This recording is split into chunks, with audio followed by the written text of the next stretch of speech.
Matapos ang lahat-lahat, ang naging wake ni Nora Honor at ang paghatid sa kanya sa huling hantungan ay bumungad nga sa mga netizen, especially the fans na nandoon nakasaksi sa nasabing wake ni superstar Nora Honor ang pagluhod ni John Rendes sa puntod nito. Naiwan si John Rendes doon sa lahat ng nakiramay, pati ang mga fans. Tanging si John Rendes ang nakaulayaw ng mga fans doon. Makikita ang pagluhod ni John at napakatagal nitong umiiyak habang nakatingin sa puntod ng yumaong kaibigan na si Nora Honor.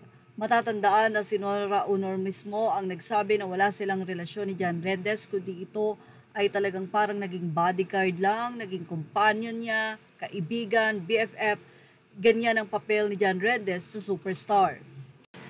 At dahil nga naiwan sila sa wake, masayang-masaya naman ang mga fans na nandoon si John Rendes upang kahit papano ay makapagpa-picture sila dito at makikita din na minahal din ng mga fans ng Noranians ang nasabi nga pong si John Rendes. Well, nagpaunlak naman si John Rendes ng isang interview mula sa YouTube channel ng The Boss Pop. Mapapanood ito at tinanong nila kung ano ba ang nararamdaman ng nasabi nga pong si John Rendes sa pagluhod nito. Ayon sa kanya, syempre lungkot dahil wala na yung taong minahal mo. Yan ang say ni John Rendes.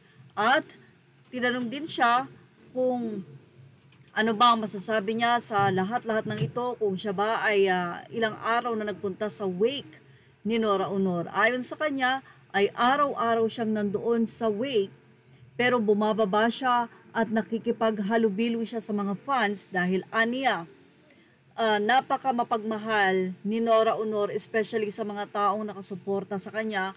Kaya naman kailangan niya din na bigyan ng kaulayaw ang mga fans habang nandoon sa wake ni Nora.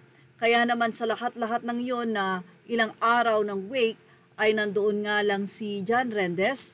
Tatanaw siya sa casket, sa labi ni Nora, at doon ay pupunta na siya sa mga fans. Marami naman ang nagsalute at nag-thank you ng mga fans kay John Rendes. Anila, I salute you and respect you, Mr. John Rendes. You are a real man, a perfect guy for Miss Nora Honor. You love her through thick and thin for 30 years in your life. Hindi mo siya pinabayaan.